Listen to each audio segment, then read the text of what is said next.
Hello friends, आज फिर से हम आपके सामने आए हैं एक और साइकोलॉजिकल इशू को लेकर के। आज इशू हम इसलिए कह रहे हैं क्योंकि आज की वीडियो में हम एक स्पेशली एक इशू पे ही बात करने वाले हैं, ना ही किसी इमोशन को लेकर के।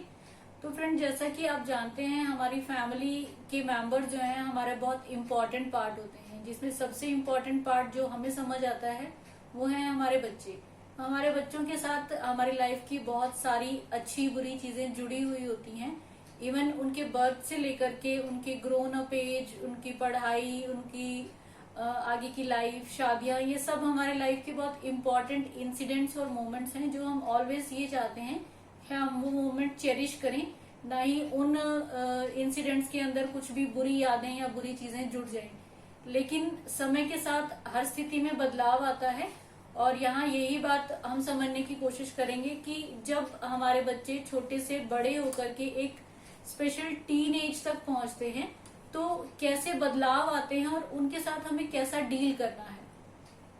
तो फ्रेंड, जैसा कि मैंने कहा कि आज हम बात करने वाले हैं इसी बात के ऊपर के हमारे बच्चे जब एक स्पेसिफिक एज, जिसको हम टीन एज कहते हैं, टीन एज को हम स्पेसिफाई कर सकते हैं कि जब बच्चों की एज 14 ईयर से लेकर 19 ईयर के बीच की होगी तो उनके बिहेवियर में बहुत स्पेशल बदलाव आते हैं जो एक बार के लिए हमें बहुत अजीब लगता है। लेकिन जो है क्या है कि वो बदलाव क्योंकि एक समय के साथ आ रहे हैं, हमें उसको समझना जरूरी है कि कितना बिहेवियर चेंज नॉर्मल है और कब ये एबनॉर्मलिटी की तरफ जा रहा है। तो इसी को आज हम चर्चा करने वाले हैं। एक एज पे आकर के जब बच्चों का बिहेव चेंज हो रहा है तो वो एक्चुअली उनकी बॉडी डेवलपमेंट को शो कर रहा है, जो कि एक कम्प्लीटली नॉर्मल बात है। लेकिन प्रॉब्लम वहां से शुरू होती है जब बच्चे के बिहेवियर में रेगुलर तौर पे एक एग्रेसिवनेस आ जाती है हर बात का। जैसे आप नॉर्मल भाषा में कहेंगे तो वो उल्टा जवाब दे रहा है, या फिर वो फिजिकली वायलेंट होने लगे। मीन समटाइम्स कुछ बच्चे तोड़फोड़ करने लगते हैं या अपने से छोटे या बड़ों पर हाथ उठाने की भी कोशिश करते हैं। तो जब इस तरीके का बिहेवियर आता है वो जरूर चिंता का विषय है। तो इसी पर हम बात करना आज चाह रहे हैं। तो आज का हमारा टॉपिक यही है कि why do teens behave the way they do. इसका मतलब यही हुआ कि इस हमारे जो बच्चे हैं इस एज में आकर के जो उनके व्यवहार में बदलाव आ गया वो क्यों आ गया, इसको हम थोड़ा समझ लें।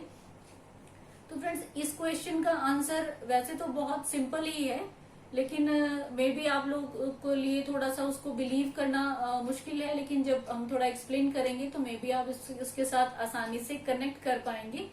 फ्रेंड्स, क्या होता है कि सबसे पहले तो हमें यही समझना है कि टीन एज में जाकर के हमारा बच्चा कोई एलियन नहीं बन गया है कि जिसको जो है वो किसी और प्लेनेट से आया है और बहुत अजीब सा बिहेव कर रहा है, हम उसको कुछ सिखा रहे हैं, वो किसी और तरीके से बिहेव कर रहा है। ऐसा नहीं है।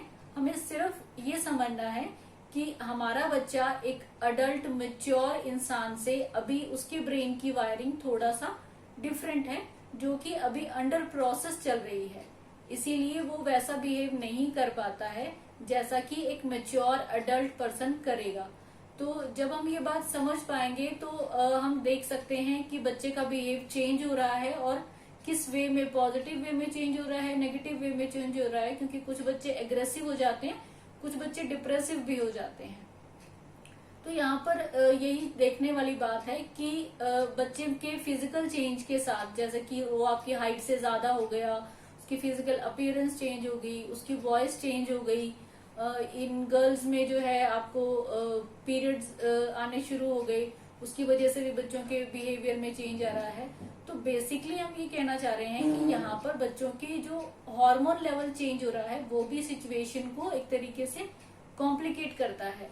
तो इस कॉम्प्लिकेशन के साथ ही हमने डील करना है और यही बात हमने समझनी है कि बच्चा अब बड़ा हो रहा है और इसको जो है हमने एक पॉजिटिव वे में डील करना है, क्योंकि ये एक जो है स्पेसिफिक टाइम पीरियड के लिए ही रहेगा। एक समय के बाद बच्चे का बिहेवियर में पॉजिटिव चेंज भी हमें देखने को मिलेंगे।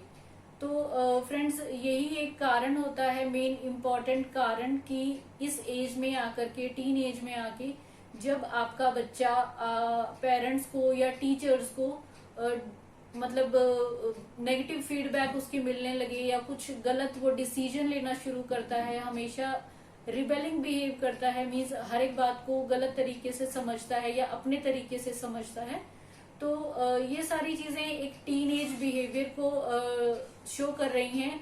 और जिसको जो है, जिसके साथ पेरेंट्स ने, टीचर्स ने, हमारे घर के और बड़े फैमिली मेंबर्स ने डील करना होता है।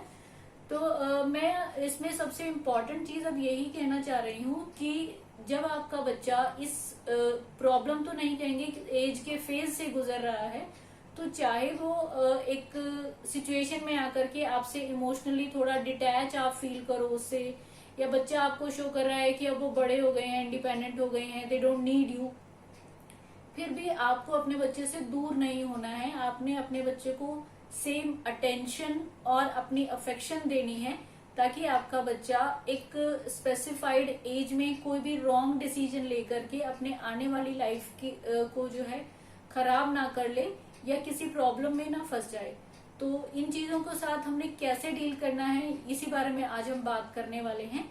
तो मैं आपको कुछ टिप्स इस बारे में देना चाहती हूँ कि उन टिप्स के साथ मे भी आप अपने बच्चों के इस एग्रेसिव बिहेवियर को, टीनेज जो चेंज बच्चे में आ रहे हैं, उनके साथ आप लोग भी आसानी से डील कर पाए। तो आइए बात करते हैं ऐसे ही कुछ टिप्स के बारे में कि कैसे हम अपने बच्चों से बात करेंगे। तो सबसे पहले फ्रेंड्स, इसमें एक इम्पॉर्टेंट चीज है कि हमें अपने बच्चे के साथ कैसे बात करनी है, वो सबसे इम्पोर्टेंट है। तो कम्युनिकेशन टिप यहाँ पे सबसे इम्पोर्टेंट चीज है, जिसके बारे में हम सबसे पहले बात करेंगे। कम्युनिकेशन टिप में सबसे पहली चीज जो आपको सीखनी है अपने बच्चे के लिए, वो है कि you have to stay calm.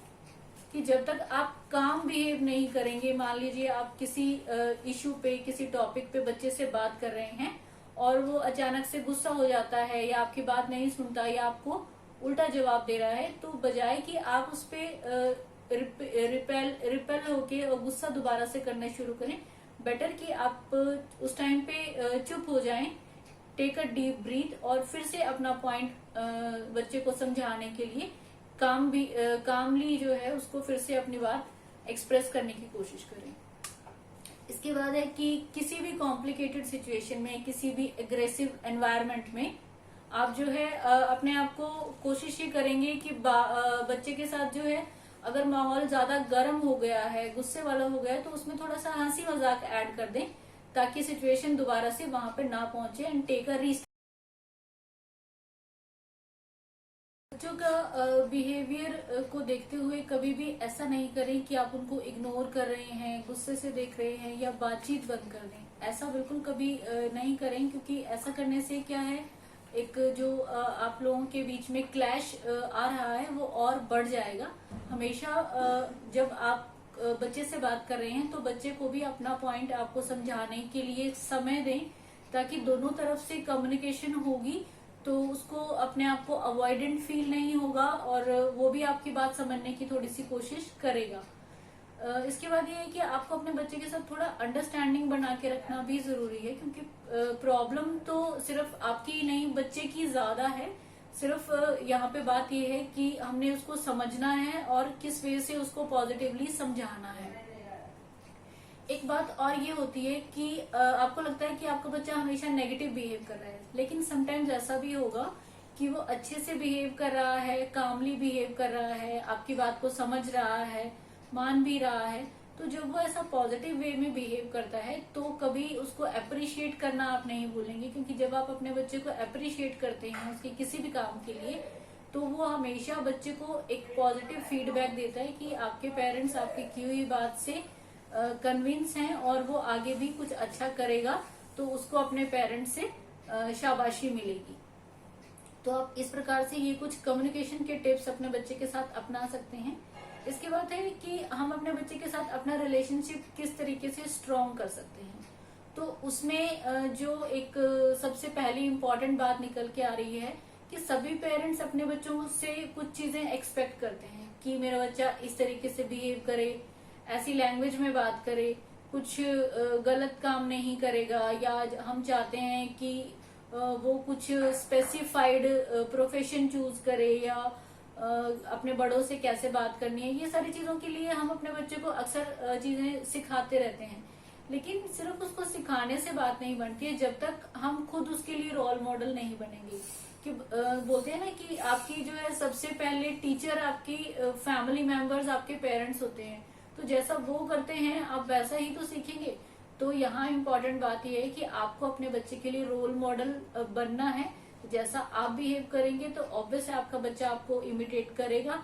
तो आप अच्छा से बिहेव करें, अच्छी भाषा यूज करें, घर में माहौल अच्छा रखें, तो जरूर आपका बच्चा भी आपसे कुछ अच्छा सीखेगा और आपका और आपके बच्चे का रिलेशनशिप बॉन्ड स्ट्रांग होगा। इसके बाद फ्रेंड्स, समटाइम सिचुएशन ऐसी आ ही जाए अगर किसी कारण से कि आपके और आपके बच्चे के बीच में बातचीत बंद हो गई है और किसी प्रकार से भी आप उसको सॉल्व नहीं कर पा रहे हैं, तो जरूर आप किसी थर्ड पर्सन को उसमें इन्वॉल्व कर सकते हैं जो आपका ट्रस्टवर्दी हो और आपको लगता है कि वो आपके बच्चे की बात को जो है समझ सकता है और आपका पॉइंट उसको समझा सकता है। तो ऐसा आप जरूर कर सकते हैं। इस कोई थर्ड पर्सन को आप इन्वॉल्व करके जरूर अपने बच्चे के साथ अपना बॉन्ड को जो थोड़ा सा डिस्टर्ब हो गया है, टूट तो सकता ही नहीं है, तो उसको जो है जो थोड़ा डिस्टर्ब हो गया है उसको भी आप ठीक कर सकते हैं। एक और इम्पोर्टेंट बात, जब आपको लग रहा है कि आपका बच्चा टीन एज में तो है ही लेकिन बहुत ज्यादा एग्रेसिव हो रहा है, या फिर एग्रेशन के साथ साथ समटाइम्स ऐसा भी हो सकता है कि वो बहुत चुप हो जाए, किसी से बात नहीं करे, अपने कमरे में बंद है, तो ये बात को हम सिर्फ ऐसा नहीं समझेंगे कि अब ये बड़ा हो गया तो इसकी आदत खराब हो रही है। नहीं, हमें ये भी समझने की जरूरत है क्या बच्चे को कोई स्ट्रेस तो नहीं है, किसी प्रकार की चिंता नहीं है, या कोई ऐसी प्रॉब्लम तो नहीं है जो वो किसी से शेयर नहीं कर पा रहा है। तो यहाँ पर भी आपको आपके बच्चे का ये पॉइंट समझना जरूरी है। आप उससे बहुत कामली और बहुत प्यार से और उसके पॉइंट ऑफ व्यू को समझते हुए उससे वो बात पूछने की कोशिश करें ताकि बच्चे की समस्या को आप इस प्रकार से दूर कर पाए। फोर्थ और सबसे इम्पोर्टेंट चीज आपको अपने बच्चे के साथ रिलेशनशिप बॉन्ड बनाने के लिए ये है कि आपको पता होना चाहिए आपके बच्चे का फ्रेंड सर्कल कैसा है, कैसे लोगों से वो मिल रहा है, किनसे बात करता है, कितने लोग उसमें से अच्छे हैं, कितने बुरे हैं, या किन लोगों के साथ उसको नहीं होना चाहिए। तो जब तक आप उसके बाहर के फ्रेंड सर्कल की आपको जानकारी नहीं होगी, आपको मालूम नहीं चलेगा कि इस एज में आकर के आपका बच्चा अच्छी संगत में जा रहा है या बुरी संगत में जा रहा है, तो ये जानकारी होना भी जरूरी है। समटाइम्स बच्चे ही पेरेंट्स से कंप्लेन करते हैं कि आपको मालूम ही नहीं है कि हम किससे मिल रहे हैं, किससे नहीं मिल रहे हैं, तो ये जानकारी भी बहुत इम्पोर्टेंट है। इसके बाद कुछ डिसिप्लिन के टिप्स हमने अपने घर में सेट करना बहुत जरूरी होता है बच्चों के लिए भी और खुद के लिए भी। तो ये भी थोड़ा जान लेते हैं। तो इसमें सबसे इम्पोर्टेंट चीज, जैसे कि मैंने पहले भी कहा, कि हमने अपना माहौल जो है परिवार का सेट करना जरूरी होता है। कि जैसे मेरी फैमिली में रूल है कि कोई भी अपने से बड़ों को नाम लेकर नहीं बुलाएगा, या अपने से छोटों को हम ज्यादा तू तड़ाक करके बात नहीं करेंगे। फैमिली में कोई भी गाली वाली भाषा में बात नहीं करेगा। तो जब बच्चे आपकी फैमिली में ऐसा एनवायरनमेंट देखेंगे तो उनको भी समझ आएगा कि ये चीज फैमिली में बहुत जरूरी है और ये डिसिप्लिन उनको भी सीखना है और यही सेम लेगेसी फॉरवर्ड करनी है, क्योंकि ये एक कल्चर्ड सोसाइटी का पार्ट है। और इस कल्चर्ड सोसाइटी का पार्ट को सीखने के लिए आपका सबसे पहला इंस्टीट्यूट आपका घर है। जब आप अपने घर में ये रूल फॉलो करेंगे तो ऑब्वियस है आप बाहर भी ये रूल फॉलो कर पाएंगे और आपको सोसाइटिकल रिस्पेक्ट भी मिलेगी। तो ये बात जब बच्चा सीखेगा तो उसके जो एटिकेट्स हैं वो बहुत अच्छे बनेंगे और वो आगे जाके अपनी लाइफ में अच्छी सक्सेस पा सकता है। सेकंड जो पॉइंट हमें याद रखना है अपने बच्चों के लिए कि हम अपने बच्चे के कैरेक्टर को डायरेक्टली हिट नहीं करेंगे। मान लीजिए आपको समटाइम उसका बिहेवियर बहुत रूड लगता है, तो उस रूड बिहेवियर के लिए आप उसको बार बार ये नहीं कहेंगे कि तुम बहुत रूड हो, तुम बहुत रूड हो। हम उसको इनडायरेक्ट वे में ये भी कह सकते हैं कि तुम्हारी ये बात मुझे हर्ट किया है।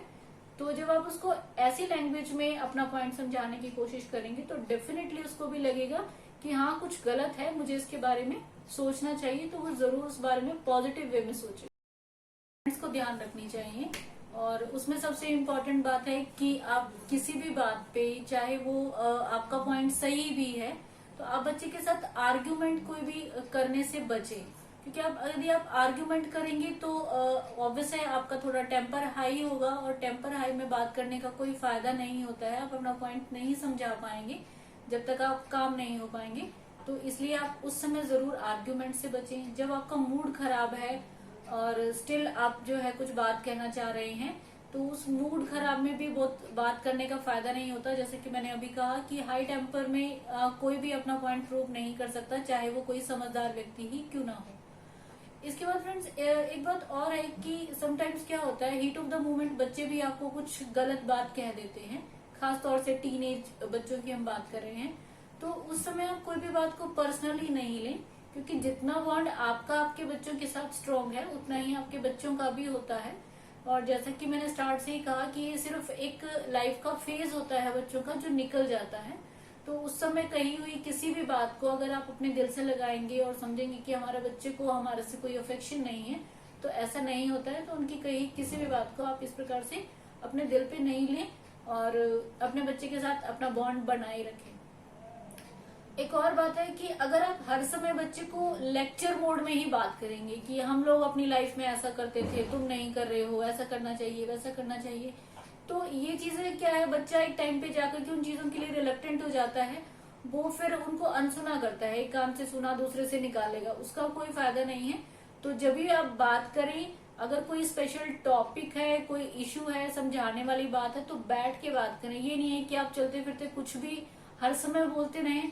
उससे आपकी जो बात की अगर क्रेडिबिलिटी है भी है तो भी वो कम हो जाएगी, क्योंकि आप नॉन स्टॉप आते जाते भी उसी चीज को रिपीट पे बोल रहे हैं। तो प्लीज ऐसा करने से भी आप अपने आप को जो है बचाएं और बच्चे को हैरस नहीं करें। हैरस इन द सेंस कि जब हम बच्चे को प्रेशराइज करते हैं, बच्चे को हर टाइम डिमोरलाइज फील कराते हैं, उसको हमेशा फील कराते हैं कि तुम किसी लायक नहीं हो, तुम किसी लायक नहीं हो, तब ना चाहते हुए भी बच्चों के मन में अपने पेरेंट्स के लिए एक नेगेटिव भावना क्रिएट हो जाती है, जिससे हमने बचना है, क्योंकि हमारे बच्चे हमारी लाइफ का बहुत इंपॉर्टेंट पार्ट हैं। तो ये बहुत जरूरी है। आप प्लीज इन सब चीजों का भी ध्यान रखते हुए अपने टीनेज बच्चों का जो है ये लाइफ का फेज अच्छे से गुजरे, इस चीज पे इम्पोर्टेंटली ध्यान देंगे। इसके बाद फ्रेंड्स कुछ चीजें हैं जिसके लिए हम अपने टीनेज बच्चे को मोटिवेट कर सकते हैं, ताकि जो उसका डिसरिस्पेक्टफुल बिहेवियर हम नोटिस कर रहे हैं वो उसमें कुछ सुधार आए। तो इसके लिए कुछ जो टिप्स मैं आपको देना चाहती हूँ वो ये है कि सबसे पहले हम बच्चे को एक्सरसाइज या मेडिटेशन, इन चीजों के लिए थोड़ा मोटिवेट करेंगे। मेडिटेशन और एक्सरसाइज से बच्चा थोड़ा काम रहेगा। जो उसकी हार्मोनल फेज चल रही है इंक्रीमेंट की, उसमें एक बैलेंस क्रिएट होगा और नेचुरली जो है एक सिंपल वे में आकर के उसका बिहेवियर में आपको चेंज देखने को मिलेगा। सेकेंडली, अपने बच्चे को थोड़ा स्पेस दे। हमेशा हम ही उसको समझाएंगे तो उसको लगेगा कि वो खुद कुछ नहीं सोच सकता है, या फिर उसको लगेगा कि एक्चुअली ऐसा तो नहीं है कि उसका माइंड काम नहीं कर रहा है या वो समझदार नहीं है, वो सिर्फ सब लोग उसको समझाते ही रहते हैं। तो बच्चे को थोड़ा स्पेस दे ताकि वो खुद भी अपनी बातों के बारे में, अपनी चीजों के बारे में सोचे। इवन जब आप उसको किसी बात के लिए समझा रहे हैं तो उसको ये भी बोले कि तुम खुद ठंडे दिमाग से इस बारे में 2 बार 4 बार जरूर सोचो। जब तुम सोचोगे तो तुम्हें लगेगा कि जो हम आपको समझा रहे हैं वो बात अपनी जगह ठीक है, और आपको जो है ये फील होगा कि आपको आपके पेरेंट्स की बात माननी चाहिए। सबसे इम्पोर्टेंट बात एक और है यहाँ पर कि कभी भी बच्चे के साथ हमने वायलेंट नहीं होना है। समटाइम्स पेरेंट्स जो है बच्चे पे हाथ उठाने लगते हैं या बच्चे को गलत वर्ड्स का इस्तेमाल करते हैं बच्चों के लिए, जिससे आपका बच्चा आपके लिए सिर्फ ये टीनेज एज की वजह से नहीं, एक्चुअली भी समटाइम्स ऐसा देखा जाता है कि बच्चा पेरेंट्स के लिए बहुत नेगेटिव फीडबैक ले जाता है। वो उसके लिए और हमारे फ्यूचर के लिए, हमारे बॉन्डिंग के लिए बहुत ही खतरनाक हो सकता है। इसलिए किसी भी सिचुएशन में बच्चे के साथ कभी वायलेंट नहीं हो। जब ये सारी सिचुएशन चल रही है, आपको लग रहा है कि बच्चे का बिहेव में बहुत चेंज है, तो आपको बच्चे की थोड़ा सा स्कूल एनवायरनमेंट को जरूर देखना चाहिए। आप स्कूल में जाकर भी बच्चे के बिहेवियर के बारे में बात कर सकते हैं कि ऐसा तो नहीं है कि बच्चे का बिहेव स्कूल में ज्यादा खराब हो रहा है या फिर वो सिर्फ घर पे आके ही इस तरह का रिबेलिंग बिहेवियर शो कर रहा है। तो स्कूल में उसके कैसे फ्रेंड्स हैं, टीचर्स के साथ कैसे रिलेशन है, पढ़ाई में कैसे चल रहा है, तो ये सब चीजों पर भी ध्यान देना हमारे लिए जरूरी है। तो वो भी हमने कंसिडर करना है बच्चे के बिहेवियर चेंज को देखते हुए।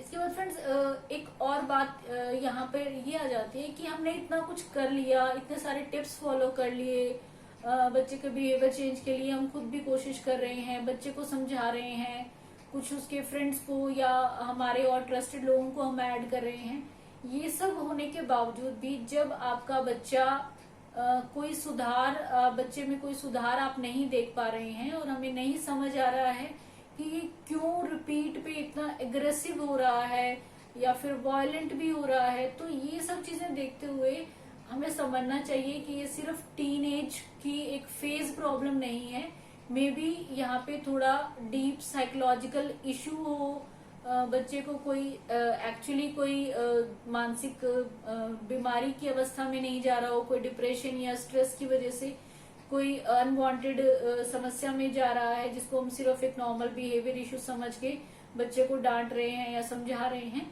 तो ये देखते हुए जरूर अगर ऐसा हो रहा है, आपको किसी काउंसलर की सलाह लेना बच्चे के लिए बहुत जरूरी है। तो वहां पे आप बच्चे की काउंसलिंग करा सकते हैं, डॉक्टर की सलाह ले सकते हैं, या अगर कोई मेडिसिन की जरूरत पड़ती है तो वो भी आप जरूर कंसिडर कर सकते हैं। आफ्टर ऑल ये बच्चे के भविष्य का सवाल होता है। तो फ्रेंड्स, उम्मीद है आपको ये सारे टिप्स अच्छे लगे होंगे और आप इन सबको अपना के अपने बच्चे के बिहेवियर में चेंज लाने में आपको हेल्प होगी। तो उम्मीद है फ्रेंड्स आपको ये जानकारी पसंद आई होगी। जानकारी पसंद आई है तो प्लीज चैनल को लाइक, शेयर व सब्सक्राइब कर दें and don't forget to comment about the video. Thank you so much friends for watching. Stay healthy, live well.